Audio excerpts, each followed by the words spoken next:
Live from Washington, D.C., this is Balance of Power with Joe Mathieu and Kailey Leinz. The Pentagon sends dozens more fighter jets to the Middle East. Welcome to the Wednesday edition as the Trump administration prepares for possible military strikes against Iran.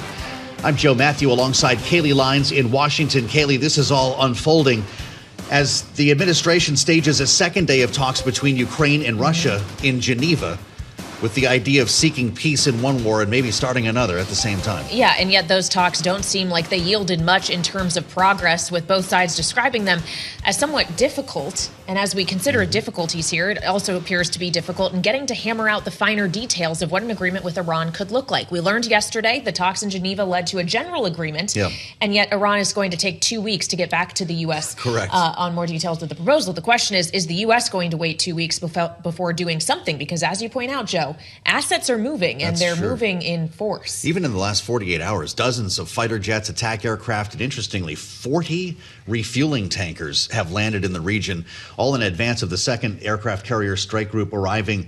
And with the Olympics about to resolve at the end of this week, all of these coinciding make you wonder about what might come next. 2 weeks, though, is interesting. We were talking about this yesterday. The president is no stranger to the 2 week period. Of course, that only ended up being about 3 days last time. So we'll see. The matter of Ukraine is another one, Kailey, a 90-minute session that apparently led to nothing.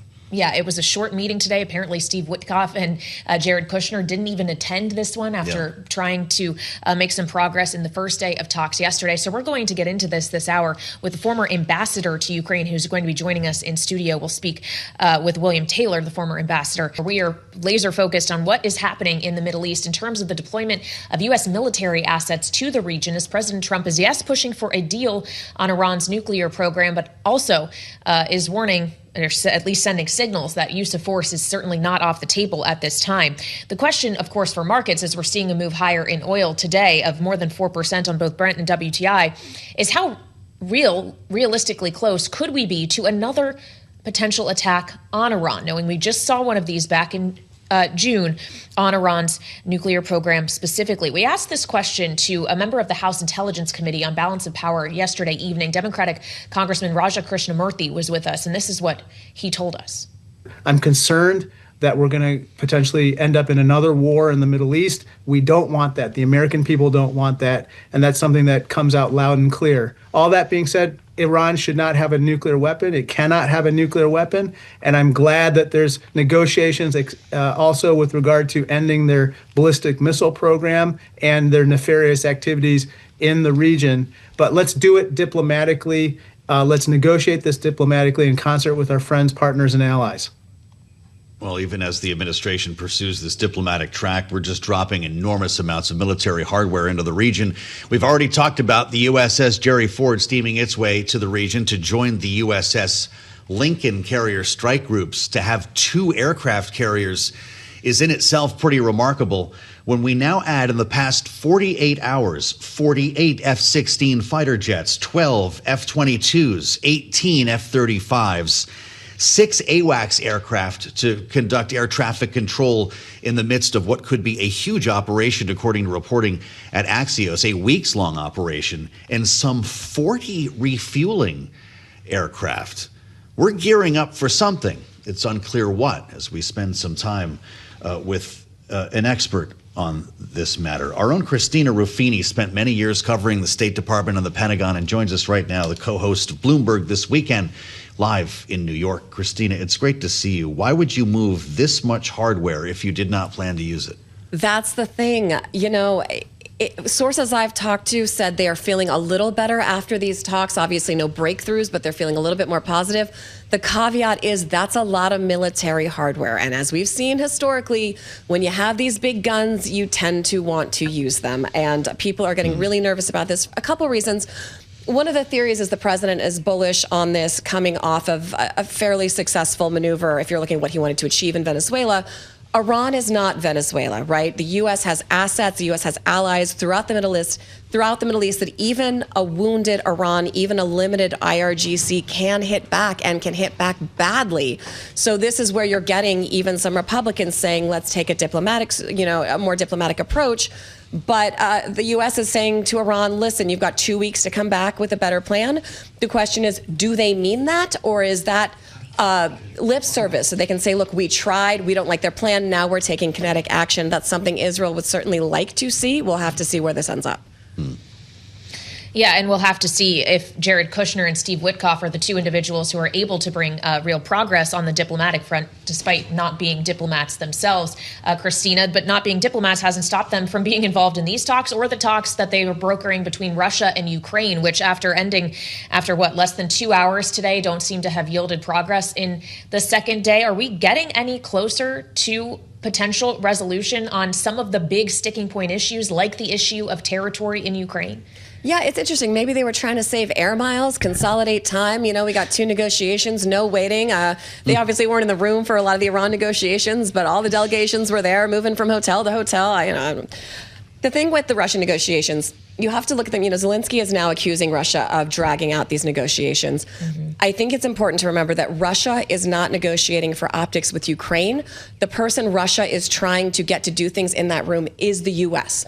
Russia is trying to show just enough flexibility, just enough impetus to convince the White House that they're trying, so that so that they can keep President Trump on side and saying that they're doing their best. I think that's incredibly frustrating for the Ukrainians. It's obviously you can hear my voice. I've been out in the cold here in New York. It's much colder in Ukraine, and the forces are depleted and exhausted. The longer this war drags on, probably the better for Russia. And they're taking advantage of that time in the room there. Zelensky needs the White House to hold Moscow to account. We've seen flirtations with that, but they haven't really done that yet. And so that's another thing. It's a big waiting game as well to see how much pressure Washington wants to put on Russia. All right, Christina Ruffini, co-host of Bloomberg This Weekend, joining us from New York. Thank you so much. And for more on the conflict between Russia and Ukraine, which I would remind you, as of next Tuesday, will have marked a 4-year milestone of that war. And joining us now is William Taylor, former U.S. ambassador to Ukraine, who is here with us in our Washington, D.C. studio. So we're call it 4 years into this thing, Mr. Ambassador, and it's good to have you here on Bloomberg TV and radio. After persisting for 4 years, we have not seen any real change of tune or desire on the part of Vladimir Putin to, at the very least, capture the territory in Ukraine that Russia currently holds. And we understand that the territory issue is the one that really is holding things up here. How is that possibly going to get resolved when you have Zelensky saying they aren't willing to hand any of it over to Russia? There are two opposite views. You're exactly right. There's no overlap. The Ukrainians want to be a country. They want to be a sovereign country. They want to live European. The Russians want them to surrender. The Russians want to dominate Ukraine, take it over. There's no middle ground there. Now, there is a way to get to some kind of a ceasefire. But Christine put it exactly right. President Trump needs to put the pressure on Putin. Putin, without that pressure, is not going to agree to anything. You're a diplomat. You want to talk by nature, to keep talking, to solve problems. When is it appropriate not to talk? Is it not now? Talking, Joe, is fine. Talking is fine. But it's also rewarding sometimes to give someone like Putin a platform to talk. Talking is fine, but you're exactly right. What that does is drag it out. And Putin has been dragging it out because he wants to grind away at the Ukrainians day after day, month after month, year after year. As you say, coming up on 4 years. Putin thinks that this grind will eventually allow him to win. He thinks that the Ukrainians will someday give up. They won't. He thinks someday the Europeans will back away from Ukraine. They're not. Europeans are really stepping up. Putin hopes that the Americans will get tired and lose interest. And so far, to be fair to the Trump administration, they've not given up. Yeah. They're still focused. I mean, they're there in Geneva today. But as you suggest, there's more pressure that they could put on. As we talk about Putin dragging this on, continuing on with this war, he has to be able to continue to fund the war machine in order to do that. So is that really where the screws need to be tightened? 2 screws need to be tightened, and that's one of them. Absolutely right. Putin funds this war by selling oil and gas to the world. And he uses this shadow fleet, these tankers, these old tankers that evade the sanctions. These old tankers move oil from Russia to India and really to China. And President Trump has shown that he knows how to crack down on the shadow fleet. That would be a big hit to the Russian ability to. But the second piece, the second screw, is long-range weapons for the Ukrainians. These are the Tomahawks. This would allow the Ukrainians to put a real dent into the Russian war machine. Going after military targets in Russia, that could do it. Those 2 things on the military side and on the economic side. Russia seems to think, according to the narrative here in Washington, that there's a window of opportunity here before the administration starts to bear down on midterms, focus on domestic issues. You've got the president's attention here. Maybe we can get something favorable to Moscow, knowing that, of course, Vladimir Putin has offered nothing really to Ukraine. Does that create a dangerous moment when you have Donald Trump hoping to make a deal? He's assembling the Board of Peace here tomorrow. And Vladimir Putin hoping to get this done in a certain period of time? Or does it not work that way in the world of diplomacy? I think it won't work that way, Joe. I think the reason it won't is if President Trump thinks he can lean on the Ukrainians, who are the victors, who want to be the victors, and they are the victims so far. If President Trump thinks he can lean on the Ukrainians as the victims, that's not a win. That's not a win. If he forces a surrender, a capitulation, which the Ukrainians will resist, totally resist. But if that's what Trump tries to do, he'll fail. He'll fail. He doesn't want to be a loser. That would be a loss. Well, so let's talk about Volodymyr Zelensky, the president of Ukraine, in this, because he obviously has made great effort to stay on side with the Trump administration, knowing how poorly things had gone in the past, if we all think back to that meeting in the Oval Office last year. At the same time, President Trump does seem to be, at least for this time being, less patient with Volodymyr Zelensky than he is with Vladimir Putin. So how does Zelensky, as a head of state, have to navigate that kind of relationship? How difficult is this moment for him, knowing he doesn't want to have to give up? He doesn't want to have to surrender, whatever President Trump Kailey, you're wants. exactly right. It's very difficult. He will not surrender. Zelensky will not surrender, even if he's under great pressure from President Trump. And President Trump needs to understand that will not be a success. That will not be successful. And President Zelensky is doing 2 things. He's trying to keep the Americans supportive. He's done everything. He's done pretty well, actually, since that horrible meeting last year. He's done that pretty well. But at the same time, he's building up the capabilities himself, defense industrial capabilities in Ukraine, as well as the Europeans providing not only the funds, but also the weapons. So he's doing both things. He's trying to keep the Americans on board, but at the same time become more independent. New York Times column today, Trump bets on diplomacy without diplomats. And David Sanger shares the byline to write that some Russians have now taken to calling the duo Witkoff and Zayatkoff, because Zayat is Russian for son-in-law. The Iranians also have a nickname for Kushner, using the Persian word for son-in-law, Damad Trump, defining his influence by virtue of his marriage to the president's daughter. What do you think of that as a career diplomat? You do need, as we talked earlier, Joe, we need to talk. Diplomats do talk. Does that bring leverage, though, that someone else might not have? What brings leverage is connection to the one man who's making the decision. So this is a good thing, then? This gives them credibility. This gives them credibility. It more credibility than lower-level diplomats would certainly have. So yes, if Witkoff and Kushner can bring a deal because they've got Trump sitting right behind them, then that's a fine thing. That's whatever gets that peace, the just and lasting peace, that will be fine.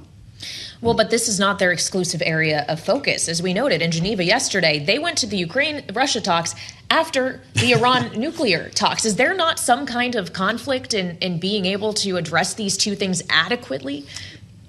Addressing it adequately is the right question. These are both complicated issues. Very complicated. They've gone back years. Both of them have gone back years. And there's a lot of history there. There's a lot of nuance there. It's a complicated, both are complicated issues. You got to hope that they're getting some support from some other parts of the government because they don't have it themselves. They need to have that kind of support. We were struck by the post on Twitter from Zelensky following the first meeting and ahead of the second, which, by the way, was over in 90 minutes, we understand. He wrote, "Yesterday's meetings were indeed difficult, and we can state that Russia is trying to drag out negotiations that could already have reached the final stage. I thank the American side," he says, "for its attention to detail and patience in conversations with the current representatives of Russia." So now you've got Ukraine apologizing for Russia at the table on top of it. I'm sure he's got a little bit of a wink as he's writing that, Ambassador. But what does that tell you about his posture before a third meeting? So the Ukrainians have sent very senior people. The head of the delegation is the chief of staff. The other head of the delegation is the National Security and Defense Council. And then there's a deputy Ministry of Defense person. They've got a senior folks there. They got a group of senior people. The Russians don't. The Russian delegation was headed by, I think, a deputy culture minister earlier. So that suggests to you that, again, even on the Russian side, there's not a depth of understanding. We have just a minute left, Ambassador, but coming off of the Munich Security Conference this weekend, were you encouraged by what we heard from the Secretary of State, Marco Rubio, in contrast to J.D. Vance last year, what it means for not just Ukraine, but other European allies? Compared to the J.D. Vance speech, yes. But the message was basically the same, Kailey. The message was the same. Pretty much America first. But the other big message coming out of that was where he went next, where Rubio went next. I mean, he went to Slovakia and he went to Hungary. That tells you that there's not a change in message. All right, we appreciate you joining us and your expertise. The former U.S. Ambassador to Ukraine, William Taylor, here with us in our Washington, D.C. studio on Balance of Power. And we have much more still ahead. We'll speak with our political panel, Sarah Chamberlain and Kristen Hawn, up ahead. Plus, we have to talk about the economy as well. Mark Zandi of Moody's will be here to do that with us. So stay with us right here on Bloomberg TV and Radio. I'm Kailey Leinz alongside Joe Mathieu here in Washington, where we are now on day 5 of the partial government shutdown, specifically of the Department of Homeland Security, which has not been funded since midnight Friday, amid a dispute between Republicans and Democrats over reforms to ICE. We understand that there have been proposals and counterproposals traded, but no real signs of progress yet that would bring an end to this shutdown in particular. And Joe, it seems that the issues that the two sides are focused on that seem intractable on both sides are no closer to getting solved. The issue of removing masks for ICE agents and requiring that they have judicial warrants. Republicans will tell you that is a non-starter, and Democrats say funding this department is a non-starter without it. Yeah, the news today is there's no news on this front, which is really why we're starting to ask whether we could have a record partial shutdown, because no one's budging on this. Hakeem Jeffries saying a bill is not going to move without meaningful, bold, transformational changes to ICE's conduct. And what they're seeing so far apparently doesn't fulfill that idea. We're in a situation, Kailey, where it seems like both sides think that they've moved and they're waiting for the other to go further. Both think they're winning, and you know how dangerous that can be. Well, yeah, and remember, both Democrats felt that they were winning the last shutdown. Correct. And then it was ultimately Democrats who decided to end it without actually getting the policy on health care that they wanted to. Right. Are they going to repeat that this time around? This is why people love Washington, and we assemble our political panel for their take on this. They've been through a couple of these, including Republican strategist Sarah Chamberlain, who is with us here in our D.C. bureau, Republican Main Street Partnership president and CEO, sharing some time today with Kristen Hawn, our Democratic strategist and partner at ROKK Solutions. Kristen, you heard the words of Hakeem Jeffries. He says ICE is out of control and they need to be reined in, and the American people know it. This has not changed the boundaries of this debate, however. Kailey just pointed it out. Demasking and warrants are non-starters for Republicans, and they are mandatory for Democrats. So how do we get to the next stage of this? I mean, I think, well, first of all, everybody's going to have to come back into town. You said this is why everybody loves Washington. I'm not exactly sure that that's true. No. But, you know, I think that, you know, like the Democrats have been talking about those two issues all along. They're seeing the public rise up, not just in states, but all over the country, not just in states where some of these tragedies have occurred at the hands of ICE agents. So, they're being reactive and responsible to the American people, and at least for now, believe that they're on the right side of this. And not only are they on the right side of it, like you said, when both sides believe they are winning the communications agenda, the political argument, they have very little incentive to come to the table. Eventually, when you're talking about TSA agents and other things that impact people's lives, and not just the employees, but also air travel and other things like that, I think that's when people will eventually come to the table. But as we discussed in the last segment, it could be a very long, drawn-out shutdown. Well, the longer it goes on, Sarah, the closer we get to the midterm. So when we consider incentives here, electorally speaking, if you are a moderate Republican in a swing district, one of the ones that the DCCC is targeting, do you want to have voted for reforms to ICE given the public sentiment that Kristen was talking about, or does that risk backfiring with the base? I just wonder what the calculus here and who they need to try to win over. Well, they do want to do reforms to ICE. They've done reforms to ICE. I mean, they've offered a lot. No, they haven't offered the mass because so many of the ICE agents are in danger themselves. People figure out who they are. They go to their families' homes. So they want to prevent that. But we've come a long way. We've pulled them out of Minnesota. We've agreed to cameras. I mean, we've agreed to a lot. It's just we don't know what the Democrats want. The Democrats are making this political, where the Republicans are trying to make this like, listen, they're being funded anyway, and I think that's a key part that's being missed. In the big, beautiful bill, the ICE agents are being funded. It is FEMA, it is Coast Guard, and it is TSA that's really paying the price Well, here. Since you brought up the big, beautiful bill, I have to wonder if somehow this doesn't end up being resolved by another reconciliation package that Republicans can just push through on partisan lines if Democrats are never going to agree to a bipartisan funding compromise. Could you see that happening? Potentially, but we don't want to have to do that either. We really want the Democrats to come to the table with a legitimate plan to get this done. We saw what happened with ACA. The Democrats ended up opening the government with us. Did ACA get fixed? No. And nobody's even talking about it anymore. So we just think this is another political ploy by the Democrats. Is this an opportunity for the president to lay the stakes next week in the State of the Union, or is this a liability to actually step into the speaker's rostrum and have a piece of the government closed? I think he talks about it in the State of the Union. Yeah. I think he talks about it as far as FEMA and TSA and the Coast Guard. I mean, they're really paying the price. And you know what? We're paying the price here in Washington with what is happening in the Potomac. Yeah. I mean, it really is a tragedy that's going on. We need FEMA to help fix this, and they're not getting paid.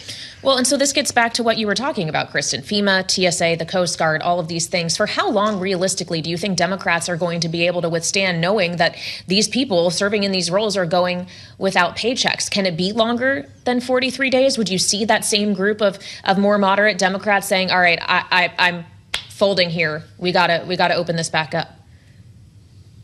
I'm not sure about that. I mean, I think nobody wants to see the government or any part of the government shut down, because people suffer when that happens. But we're talking about who's paying the price for federal policies. People all over this country, and hardworking, even legal immigrants to this country, and American citizens are paying the price for how ICE has operated in many of these states across the country. And so, you're looking at how do we change a lot of these policies, and clearly the Republicans have a different idea of what's reasonable than the Democrats do. But the Democrats have been consistent in the beginning. Doesn't make it any less difficult. And the Republicans do have control of both chambers of Congress and the White House. So it eventually would behoove everybody to come to the table, and really sit down and talk about what's happening. To say that one side is purely playing politics and the other side doesn't care about it at all is disingenuous. Well, I'm curious about the conversation that was had last evening at the Capitol Hill Club, which a lot of folks are talking about. Susie Wiles had members of the cabinet there. Sarah, you're a pollster. President Trump's preferred pollster, Tony Fabrizio, had some important lessons to be taught when it comes to messaging, specifically around affordability. But I'm wondering As the president prepares to deliver this speech in Georgia on affordability this week and a State of the Union next, immigration is still a huge issue for Republicans here. Helped to get this president elected and a lot of members. This is a winning issue. But Democrats point to new polling since these two fatal shootings in Minneapolis. More than half of U.S. adults, 55%, disapprove of the president's handling, specifically of immigration. This is a Yahoo YouGov poll that made a lot of waves last week. 41% approve. How worried are members about losing the issue of immigration to Democrats? They are concerned about it, and what they're doing is going back and talking about the border has been shut. I mean, obviously, under President Biden, it was wide open. That has been a great success of the Trump administration. We need to focus on that. The other things we're kind of putting on the side. Obviously, it was a great tragedy that 2 people died in Minnesota. We don't forget that. But what we're trying to do is we shut the border. Now we're pivoting to talking about economic issues, because that's where the American people really are. Yes, they're concerned about immigration, but they're really much more concerned about paying their bills. Well, so how do Democrats try to make sure they dominate the affordability narrative, Kristen, if President Trump is maybe going to do the tour we were promised on affordability? It seems it's going to be resuming in Georgia tomorrow. Unclear if that is going to continue beyond, but he's going to try, or at least Susie Wiles would like him to try to dominate the affordability conversation. Yeah, I mean, it's always difficult when the president is in the opposite party from you because he or she have the bully pulpit. And so, I think the Democrats have done a really good job of getting through on the issue of affordability. I'm not saying the Democrats are always good at staying concise and on message, but on this issue they have, even during the last government shutdown when they were talking about, the healthcare subsidies, which are the crux of the debate. They were talking about in the context of affordability for all Americans across this country with regard to their own healthcare. So I think that we continue to recruit really good candidates, which we have across this country, who continue to talk about those kitchen table issues that we're all going to talk about and really relate to people at a local level. I suspect that members, and maybe yourself, will be watching the president's speech tomorrow night in Rome, Georgia, pretty closely. This is going to be a test drive, I'm guessing, for some ideas in the State of the Union. How important will it be for him to work out that part of the speech that appears to be the most important thing to the Republican mainstream? It is extremely important that he deliver a good speech, that he stay on topic, because the men and women, especially in the Republican Main Street Partnership, are going to need that come November. So we're hoping, Susie Wiles does a great job as the chief of staff. She'll get him out there and keep him focused, and he'll start delivering. We have done a lot on affordability. I mean, the housing bill that passed a couple weeks ago that Mike Flood did, I mean, the lower prescription drug prices, we're working on it, but it does take time, and it's really only been a year. She notes the housing bill, Kristen, which passed with a massive bipartisan majority. Is that the last real legislative work we're going to see in this Congress? Because now it's getting into electoral politics and all the actual legislating is going to be put to the wayside. Yeah, I mean, if there's anything that's going to be done, it's going to have to be something that's hugely bipartisan. But I think, the closer and closer we even get to July and people start leaving town to really focus on their reelections, I wouldn't guess that there would be a lot more that would get done except for what absolutely has to be done in the election year. And then, depending on what happens post-election, if the Democrats do take over, there will likely be an onslaught of legislation coming forward by the Republicans before they officially lose the chamber. So that's something to look forward to and plan for as well. All right, Kristen Hawn and Sarah Chamberlain, thank you both so much for joining us. And we'll have more on housing, both the supply and demand side of it, and how the Federal Reserve fits into the equation ahead of today's Fed Minutes with Mark Zandi of Moody's Analytics. He's next on Bloomberg TV and radio. I'm Kailey Leinz alongside Joe Mathieu here in Washington, where we are counting down less than 18 minutes from now to the minutes from the Federal Reserve's last meeting. That means, by nature, of course, they are backward looking, and I'm not sure how much the market will care about the minutes in a narrative that seems to be dominated specifically by artificial intelligence. At least that's been the story for the last few weeks. And for more, we turn to Christine Aquino, who's managing editor for the Bloomberg Markets Live blog. And Christine, we spoke about this yesterday, how we have seen so much volatility around this AI trade. Who's going to win? Who's going to lose? What does it all mean for U.S. markets that have been dominated by technology and have been exceptional for that reason? But we're seeing a pretty positive tape today. So are the fears resolved for now? Is this just buying of dips? What is it? Yeah, it seems like there is a little bit of that buying opportunity that investors are taking advantage of today, Kailey. Certainly, yesterday we spoke about a 10% drawdown in some of these tech stocks that are still very attractive prospects, all things considered, right? Especially when you consider that they have monster cash flows, they still have a positive growth trajectory. And even though we did see a bit of a stumble toward the end of last year and into early 2026, it does seem like they've gotten to levels now where some investors are saying, you know what, maybe it's time to pile in a little bit, and that's helping price action today. So I guess Palo Alto is the exception here, spending the night in the box. Christine, after the earnings report last evening, it was really interesting listening to their CEO talk to Ed Ludlow on the late edition of Balance of Power, because he thinks Wall Street is misinterpreting what's going on here. And while we do see some love for application software today, Palo Alto is not one of them, carving out new lows as we talk here in the session, which is amazing. I mean, are we still to believe that we're going to be vibe coding now our own cyber security software? Isn't there something to be said for having a credible player in that space? Yeah, exactly. I think we're still not at the stage where vibe coding security software is a good idea, Joe. But yeah, I mean, very interesting, especially because, as you mentioned, there was a weaker than expected forecast for some of their metrics, but they also boosted key metrics like revenue and next generation security annual recurring revenue, right? So these are kind of key things that investors are watching out for. Very interesting, though, the commentary from analyst JP Morgan saying that, you know what, their mixed results actually presenting a buying opportunity. So it appears that the vibe today is very much of a buy the dip. Fantastic, Christine. Thank you. It's always a pleasure to have Christina Aquino with us when she takes a moment away from the Markets Live blog, which you should keep your eyes on the terminal and at Bloomberg.com. I'm Joe Mathieu alongside Kailey Leinz in Washington. As we count down to Fed minutes being released, it's an opportunity to kind of drill down on some of the data we've seen, but also the anecdotal evidence, with the President of the United States crafting a speech for the State of the Union address next week. He's going to be talking about affordability tomorrow in Georgia, and it's always a pleasure to have a moment with Mark Zandi, the chief economist at Moody's Analytics, joins us now live on Bloomberg TV and radio. Mark, it's great to have you, and there's, of course, some great anecdotal evidence to be had in Fed minutes as well as the Fed's beige book, and I'm wondering, because it's been a while since we've had a chance to talk with you, how you describe this moment in our economy and how the president should state next week the state of our union is what? Well, unfortunately, I'm not president, Joe. That's a tough one. Good luck with that. My sense of the economy is depends on which part of the elephant you touch. I mean, you look at GDP, that's the value of all the things that we produce. It looks okay. We're going to get a read on that for the fourth quarter on Friday. It'll probably come in around 2.5%, which is kind of right down the strike zone. That's close to the economy's potential. But if you look at jobs, we're not creating very many.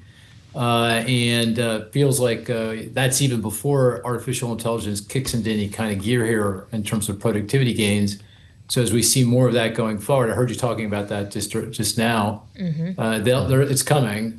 We might see some job loss. So I think it depends on where you're looking. But you add it all up, you can mix it all together. It's okay. We're hanging in there. It just feels fragile to me. Well, on the AI question, this is actually something that Bloomberg technology host Ed Ludlow posed to the San Francisco Fed President Mary Daly yesterday. Mark, this is what she told him, and then we'll have you respond. What we're looking for is a technology to give us consistently good changes in productivity so that all industries at scale get better. Industries figure out new ways to generate revenue, new ways to do product design, new ideas to come and shape the economy. That's the thing that has a sustained productivity growth part. So it's undeniable productivity growth has gone up. What's not as clear is how long will that last? So she speaks to the lack of clarity, the uncertainty around this question. Mark, how long is it going to take to feel the real effects are we talking about with the pace of the development of artificial intelligence and LLM models, that this could be within the span of months? Potentially, are we talking years? Is Kevin Warsh immediately going to have to answer this question when he gets to the Fed if he's confirmed?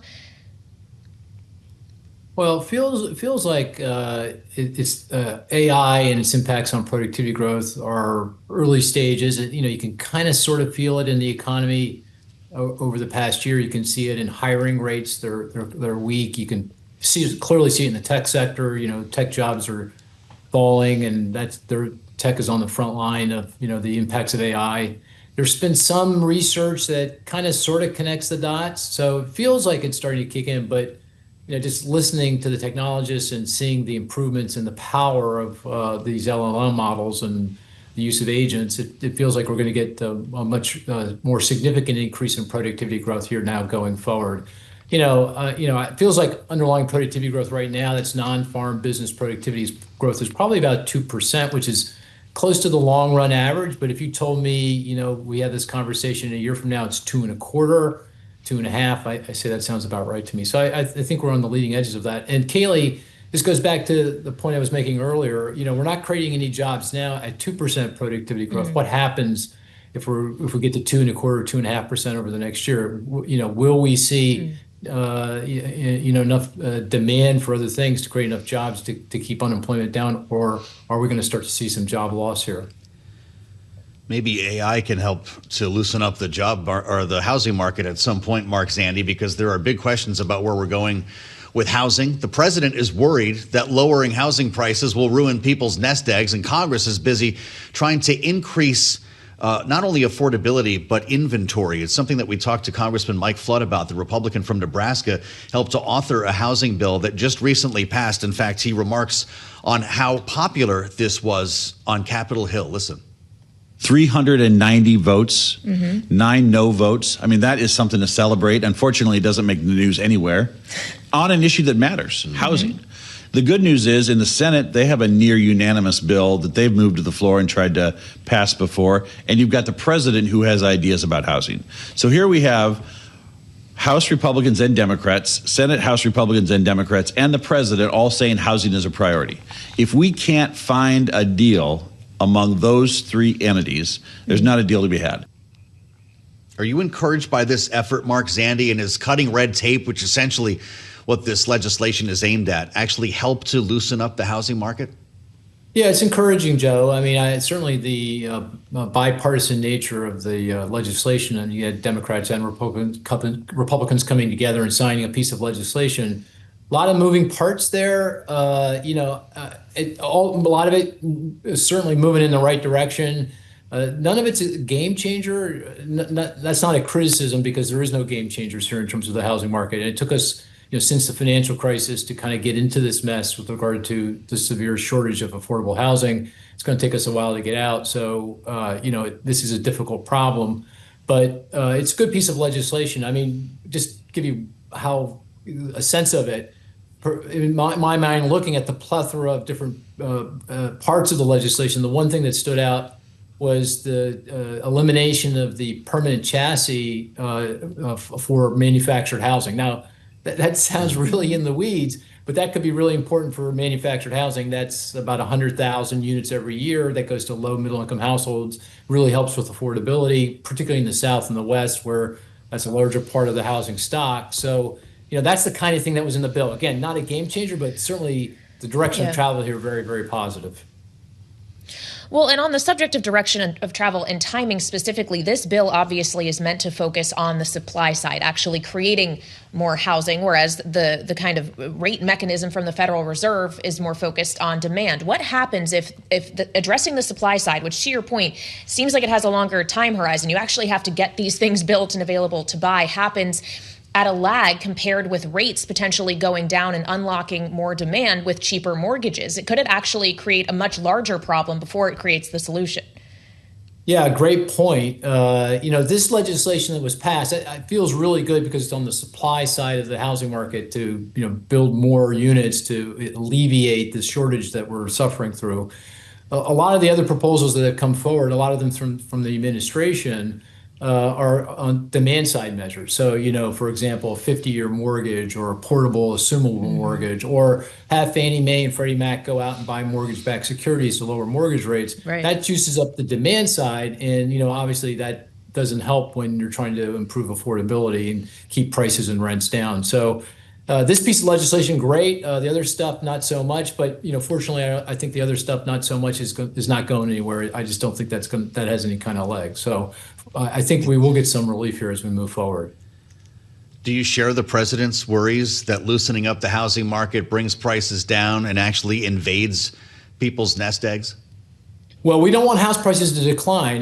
That's not a great idea, right? I mean, 2/3 of Americans own their own home. It's the largest for many middle income Americans. That is the largest asset that they have. They don't own stocks. They're not really benefiting from the surge, and the surge in AI stocks. That's really just the well-to-do, the folks in the top part of the income and wealth distribution. So middle America, they're focused on their home. We don't want prices to decline. We want prices to kind of go flat here for a while, let incomes kind of catch up and affordability to improve. That seems to be what's happening. It feels like, house prices really haven't moved much at all since the Fed jacked up interest rates back in 2022. So now, 2, 3, 4 years ago. So that's the kind of thing we want to see. I don't think we're going to see price declines here, just because there's just not a lot of inventory. I mean, mortgage rates, while they have come down, they're still pretty elevated compared to the rates that most people have on their mortgage. So it doesn't make a lot of sense for people to list their home and move. There's not a lot of inventory, a lot of supply there. So I'm not too worried about prices declining, but we certainly don't want to see that happen.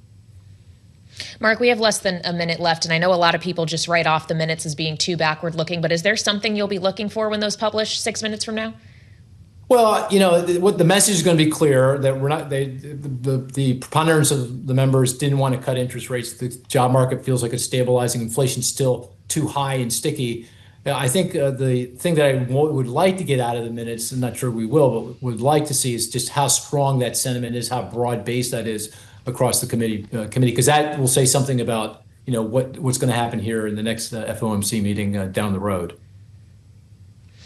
All right, Mark Zandi, we appreciate you joining us, as always, Chief Economist at Moody's Analytics, here with us on Balance of Power. And I would note, as we keep an eye on all things here in Washington, Caroline Leavitt, the White House press secretary, is briefing the press right now, talking about Iran, saying President Trump has a decision to make, saying diplomacy is his first option on Iran, but that there are many reasons one could make to strike Iran. This is a story we will continue to follow. We'll have more on it in the late edition of Balance of Power at 5 p.m. Eastern, right here on Bloomberg TV and radio.